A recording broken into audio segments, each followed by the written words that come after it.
Hey, and welcome back.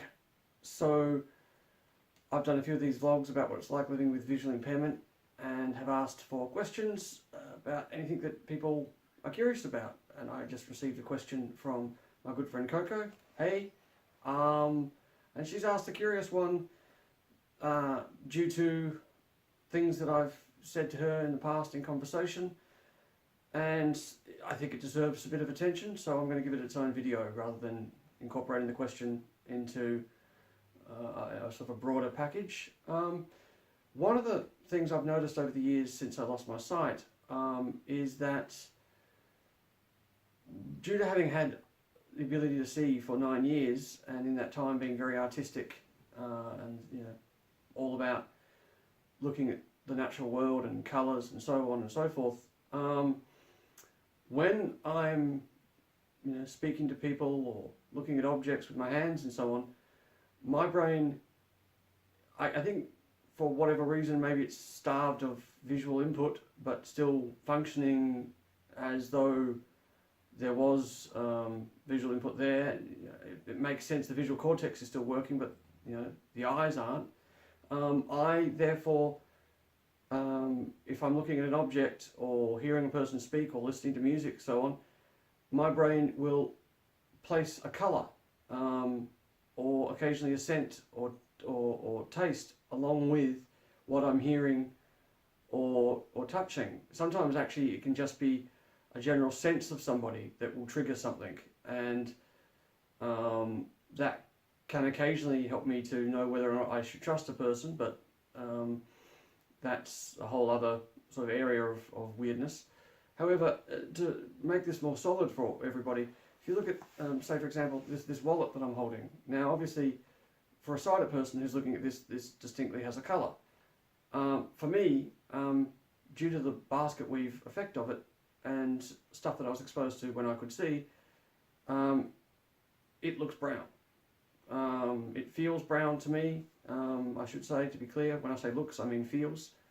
And the zip section in my brain is silver. Now, I'm aware that that's probably not going to correspond with how it actually appears. This, on the other hand, a little piece of broccoli from a children's toy set, feels the colours of broccoli, because my brain encountered broccoli. As much as a child I probably wouldn't have wanted to eat it, but because I have a visual record of what broccoli looks like, when I'm feeling that, my brain is putting the colours of broccoli over the top. So those are some examples of what I'm talking about. There's other objects here as well, like this little aeroplane here. Obviously the designers of this have arbitrarily chosen colours, but for my brain, all the wood pieces are yellow, all the plastic pieces are red. Very binary, very simple. There's how it actually looks. But it's just, I think, my brain trying to reconcile the fact that I can't see anymore. And like I say, sometimes what I get is really precise, really accurate. But sometimes not so much. And it gets into stranger areas once you come across sounds. Once you encounter people's names and letters of the alphabet and numbers. Like for me, each letter and each number has a corresponding colour. And no matter what the number or letter is, there is, for me, a colour that associates with it. When I'm hearing a song on the radio, in my head I'm seeing colours sort of floating past my mind's eye that correspond with both the notes and then, more strangely, a layer on top of that that corresponds with the words being said. So, I could listen to, as an example, I could listen to Yellow Submarine, and each note is producing its own colour, but then the words are suggesting colours as well, and then obviously my brain is also producing images that go along with the actual story that goes with the song. So I'm in a way getting my own really bizarre film clip to go with that, and it means I often get distracted when I ought not, but it can occasionally be an aid to memory.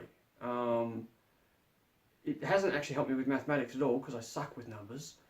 And as I keep telling people, I can't remember faces, so I don't often remember names. But that said, there are some people's names that just instantly, I will remember, and the colour will be right there as well.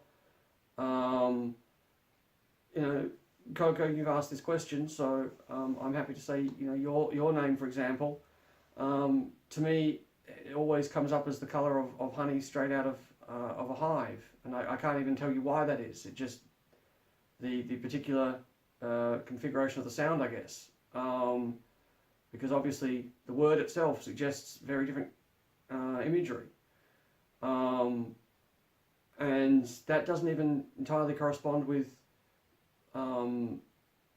what the timbre of your voice or anything else to do with your personality. It's just that's the colour of the name. Now, I don't know that there's any other blind people who have this. I know there are some people who can see who actually have an effect that they struggle with, where they will see colours floating past as they play the piano or play a guitar or sing a song or whatever.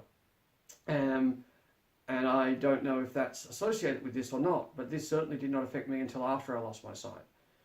And I don't know if this is anything to do with me having Charles Bonnet syndrome. I've got to say it doesn't fit the symptoms of it, and I'll do a video about that another time. But I hope that essentially answers your question. And again, if it leads to more, feel free to ask them. But you know what? Some of the time, I'm kind of in the dark about my condition and the ins and outs of it as other people. But yeah, it was a great question, Coco. Thank you for asking it. Thanks for your support. If you've liked this, anyone who's watching it, please click the like tab, share, subscribe, etc. Tell your friends, and please, keep giving me ideas for more things to make videos about. And look after yourselves and stay cool.